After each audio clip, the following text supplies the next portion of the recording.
Hello friends, welcome to tutorial lectures.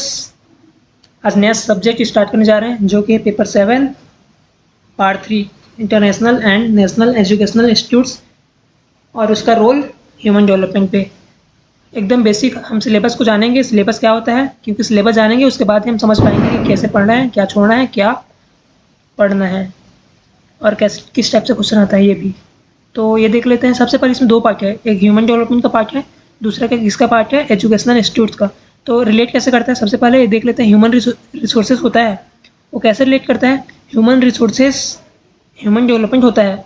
तो human development का अगर बात करते हैं तो इसका मतलब क्या होता है, हमारे जो इंसान का जो विकास कैसे होगा, विकास कैसे होगा, वो कुछ काम को करेगा, कुछ नया प्रोजेक्टिव करेगा, तब जाके वो होगा, उसका विकास होगा। तो ये बोल सकते हैं इसका मीनिंग बोला जाए तो educated, trained and work oriented and work ready population capable of contributing productively to economy, इस टाइप से बोल सकते हैं। तो ये हो गया अवेलेबिलिटी। देख लेते हैं आप इसका। बेरोजगारी, मतलब बेरोजगारी बोलता हूँ इसको। एम्प्लॉयबिलिटी, एम्प्लॉयबिलिटी का मतलब क्या होता है, हमको पता होगा कि कहीं बोलने आता है कि मैं तो अपनी डिग्री कर लिया, अब तो मैं बेरोजगार हूँ, इस टाइप से सब डायलॉग देते हैं। इसका मतलब क्या है, इसका मतलब ये है, ऐसा बोल सकते हैं इसका मतलब ability of individual to gain, maintain and progress in employment.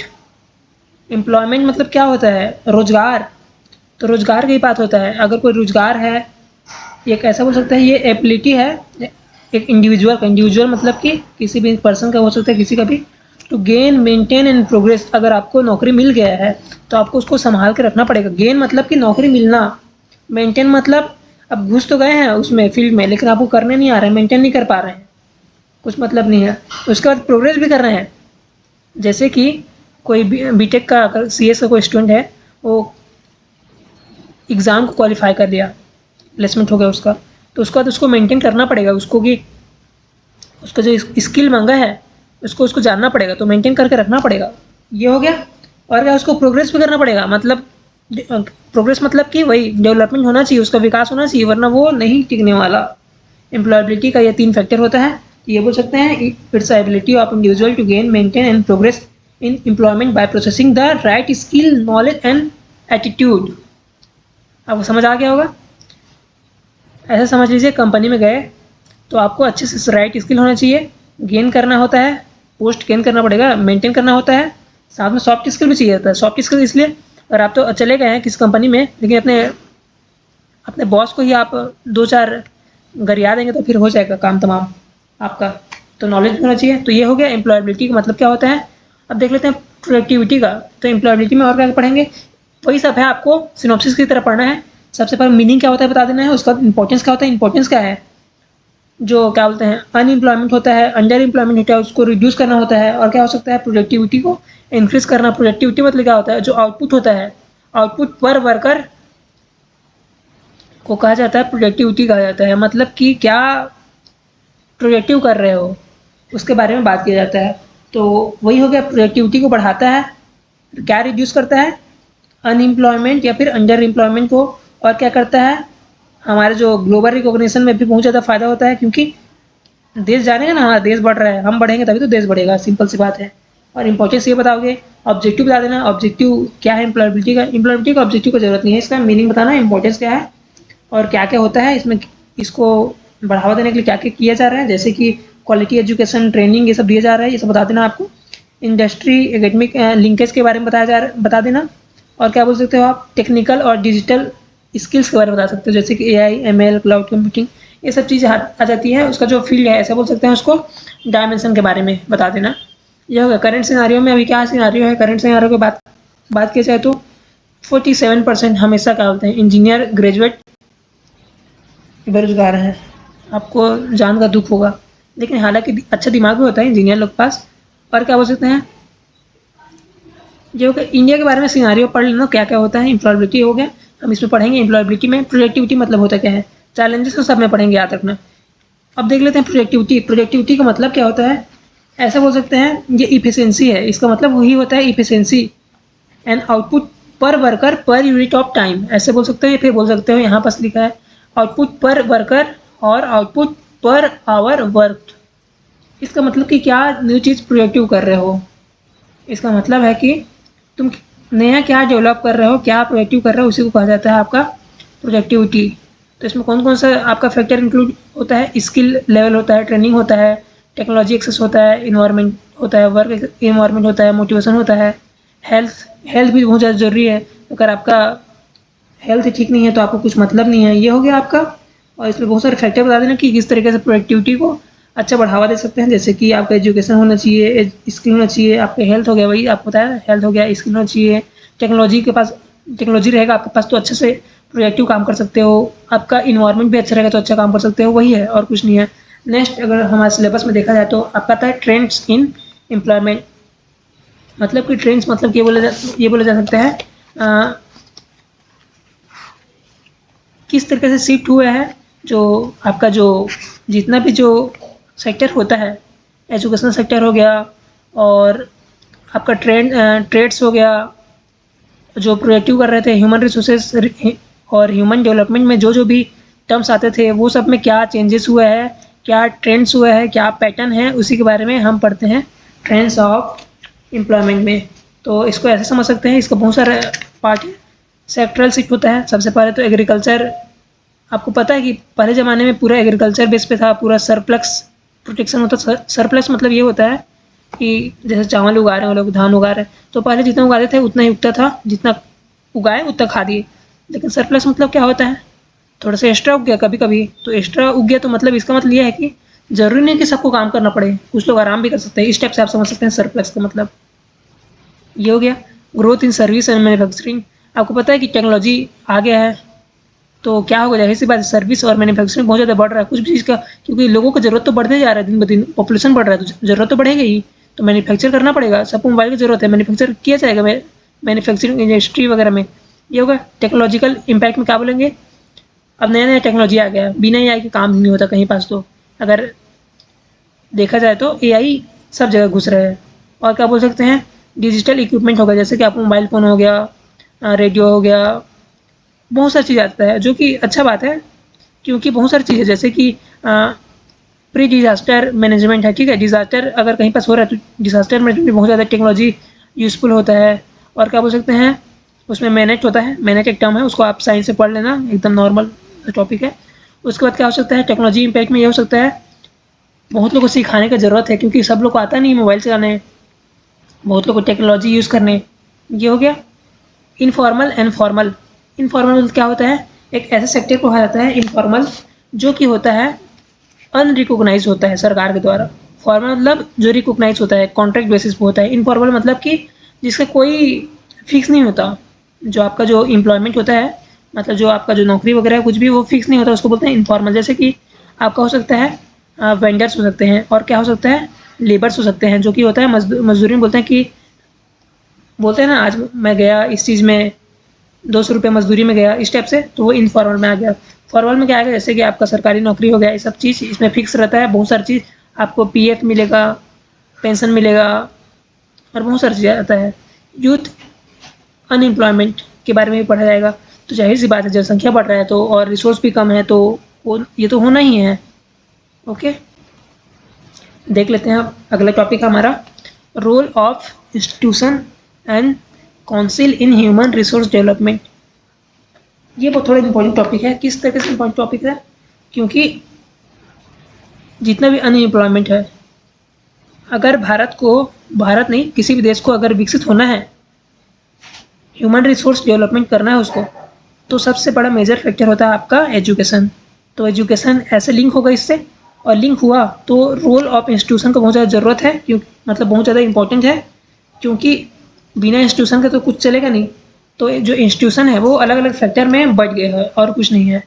तो अगर सबको बारी बारी से देखते हैं, सबसे पहले आया था एक चीज़ आया था यूजीसी के बारे में देखते हैं। यूजीसी मतलब क्या होता है? हमने सुना होगा यूजीसी नेट, सुना होगा आपने नाम से। यूजीसी नेट मतलब होता क्या है? एपेक्स बॉडी है, एपेक्स रेगुलेटरी बॉडी है जो कि कोऑर्डिनेट करता है determination and maintenance of the standard या फिर करिकुलम, ये सब चीज़ को मेंटेन करता है। कौन करता है? यूजीसी करता है। यूजीसी आपको याद रखना है, आपने इसका नाम सुना होगा, यूजीसी नेट में सुना होगा, और बहुत सारे एग्जाम कंडक्ट कराता है। ये हो गया। इसका स्टेबलाइज कब हुआ था? स्टेबलाइज हुआ था ये होने के लिए तो 1953 में हो गया था, लेकिन ये पास कब हुआ? इसको इसको कब मान्यता मिला अच्छे से? अंडर द 1956 में जो एक्ट आया, यूजीसी एक्ट आया 1956 दिसंबर में आया था, उसके तहत इसको मान्यता मिला। फाइनेंशियल सपोर्ट के बारे में ये प्रोवाइड करता है, फेलोशिप प्रोवाइड करता है। आपको पता होगा फेलोशिप मतलब कि जैसे आपने नेट निकाल लिया, तो नेट निकाल लिया तो आपको क्या मिलता है? स्टाइपेंड मिलता है, स्कॉलरशिप मिलता है। पीएचडी करोगे तो आपको मिलेगा 40,000 पर मंथ, उस तरीके से। तो फाइनेंशियल सपोर्ट कर देता है। और एकेडमिक डेवलपमेंट तो होगा ही, उसका क्या क्या वर्क है वो भी बता देना है आपको। ये होगा। नेक्स्ट देख लेते हैं। नेक्स्ट है आपका नेशनल कमीशन फॉर रिसर्च। ये नेशनल कमीशन फॉर रिसर्च, इसका क्या है? ये प्रपोज्ड हुआ था बस, और कुछ नहीं है। ये किसके लिए बनाया गया था? ताकि रिसर्च को और ज़्यादा डेवलप किया जा सके, फंडिंग और डायरेक्शन के लिए किया, फंडिंग और डायरेक्शन ऑफ दी जो करिकुलम होता है, रूल्स एंड रेगुलेशन होता है, वो सबको मेंटेन करने के लिए ये कमीशन बैठाया गया था। ये हो गया। सिलेबस में आगे का टॉपिक है आपका एनसीईआरटी के बारे में। तो एनसीईआरटी के बारे में आप पढ़ोगे तो आपको ये समझ आएगा। एनसीईआरटी आपको हमेशा नाम सुना होगा, शुरू से बचपन से पढ़ते आ रहे, तो एनसीईआरटी हमेशा सब जगह चिपक जाता है। एनसीईआरटी मतलब होता ही है, ये बोल सकते हो, एक एटोनॉमस ऑर्गेनाइजेशन है under the ministry of education. पहले इसका नाम था एमएचआरटी था, बाद में चेंज हो गया ये एनसीईआरटी। आपको याद रखना है। इसका हेडक्वार्टर कहाँ है? न्यू दिल्ली में है। कब बना था? 1961 में बना था। 1961 में ये बना था। और इसका पर्पस क्या है? असिस्ट करना, एडवाइजरी करना, और क्या हो सकता है? एजुकेशन को प्रमोट करना। एजुकेशन में प्रमोट करना तो कौन से लेवल का? प्राइमरी से लेकर पूरा 12वीं तक का अच्छे से। ये हो गया। और research development in school education, ये आपको बता देना है इसमें। करिकुलम डेवलपमेंट में आपको ये बताना है। वही करिकुलम मतलब ये होता है रूल्स वगैरह कैसे होता है, कैसे मेंटेन होगा, कैसे चलेगा, वो सब चीज़ हो गया करिकुलम। टेक्स्ट बुक, आपको पता है टेक्स्ट बुक जनरेट कर बनाता है वो, रीजनल लैंग्वेज में ही बनाता है ताकि लोग पढ़ पाए। टीचिंग मटेरियल प्रोवाइड कराता है ये। और ऐसा क्या है? टीचर ट्रेनिंग भी कराता है। और क्या बोल सकते हैं? रिसर्च और इनोवेशन को बढ़ावा देता है। ये हो गया। अब देख लेते हैं आपका national institute of educational planning and administration. ये आपका उतना इम्पोर्टेंट नहीं है, लेकिन आपको फिर बता दे रहा हूँ। तो ये क्या है? प्लानिंग और एडमिनिस्ट्रेशन कैसे चलेगा, उसी के बारे में इसमें आपको पढ़ना है। Indira Gandhi national open university, जो कि आता है आपका ओपन यूनिवर्सिटी के अंदर। ओपन यूनिवर्सिटी मतलब क्या क्या होता है? ओपन यूनिवर्सिटी मतलब होता है डिस्टेंस लर्निंग, कहीं से भी आप पढ़ सकते हो। इसका मेन उद्देश्य क्या था? ताकि आप कहीं भी रहो 24 घंटा पढ़ सको। जैसे कि आप यहाँ बैठे हो, आपको बेंगलोर से पढ़ना है तो बेंगलोर में पढ़ सकते हो, आप बेंगलोर का डिग्री ले सकते हो। ओपन यूनिवर्सिटी मतलब होता है क्या है? आपको कॉलेज जाने की ज़रूरत नहीं है। मतलब कॉलेज कब जाना है? एग्ज़ाम टाइम जाना है, बाकी घर में पढ़ाई करोगे। ऑनलाइन मेथड्स के ज़रिए इसको पढ़ाई किया जाता है। सबसे पहले ओपन एजुकेशन का मतलब क्या होता है आपको बता दिया हूँ। तो सबसे बड़ा लार्जेस्ट अगर ओपन यूनिवर्सिटी का नाम बोला जाए तो कौन सा आता है? इग्नू बोला जाता है। आपको कहीं भी सुन लिए होगे। छत्तीसगढ़ में बात की जाए तो आपका है पंडित सुंदरलाल शर्मा आता है। ये ओपन यूनिवर्सिटी है ये। दूसरा इसका क्या फंक्शन बोल सकते हैं? डिस्टेंस लर्निंग प्रोवाइड करता है। जाहिर सी बात है, डिस्टेंस लर्निंग मतलब कि आप यहाँ पास बैठे हो और आप एजुकेशन ले सकते हो किसी बाहर या फिर बहुत दूर वाली जगह का। लाइफ लॉन्ग लर्निंग मतलब कि आप बचपन से लेके बूढ़े तक पढ़ते रहो, किसी बात का दिक्कत नहीं है। वोकेशनल स्किल डेवलपमेंट भी होता है। और इंक्लूसिव एक्सेस मतलब ये बोल सकते हैं, बहुत लोग रहते हैं जो जाकर पढ़ने में असमर्थ रहते हैं, ना तो उन लोगों के पास पैसा रहता है, ना तो उतना इकोनॉमिकली कैपेबल रहते हैं वहाँ तक जाने के लिए। और कुछ लोग होते हैं जैसे कि फिजिकल हैंडीकैप है, तो वो लोग नहीं जा पाते ना कॉलेज, क्योंकि जाने में मुश्किल होता है उन लोग को।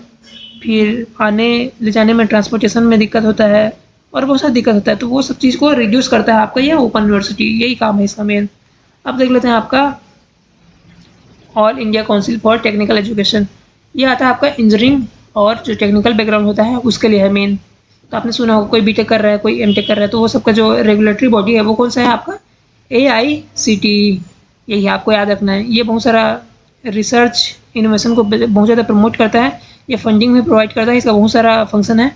इसका मतलब क्या बोल सकते हैं? ये रेगुलेटरी बॉडी है टेक्निकल और प्रोफेशनल एजुकेशन के बारे में, जो कि इसमें क्या क्या इंक्लूड होता है, आपको इंजीनियरिंग इंक्लूड होगा, मैनेजमेंट इंक्लूड होगा, फार्मेसी इंक्लूड होगा और बहुत कुछ इंक्लूड होगा।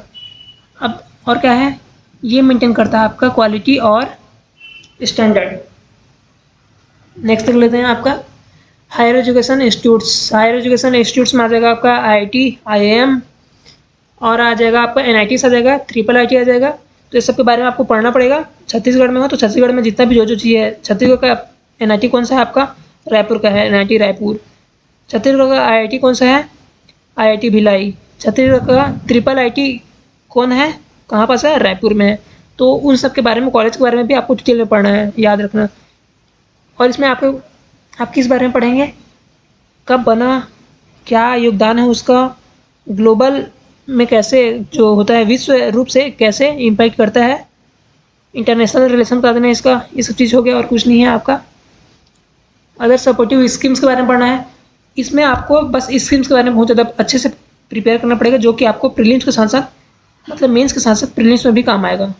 जो कि स्कीम्स बहुत सारा है आपका। सबसे पहले तो NEP 2020 मोस्ट इम्पॉर्टेंट है, इसी से सब कुछ हुआ था, स्टार्ट हुआ था, इसी पे ख़त्म हुआ था। स्किल इंडिया मिशन, और ये बोल सकते हैं स्कॉलरशिप योजना हो गया, रूषा हो गया, NIPS हो गया, NEP 2020 हो गया, ये हो गया। तो इसी सब के बारे में पढ़ेंगे। तो आज की वीडियो को इतना तक ही रखते हैं, लेक्चर को। हम नेक्स्ट क्लास में आगे का जो सिलेबस है उसको बता दूंगा आपको, फिर उसके बाद 1 बाय 1 हम पढ़ेंगे मज़े में। तब तक के लिए बाय बाय।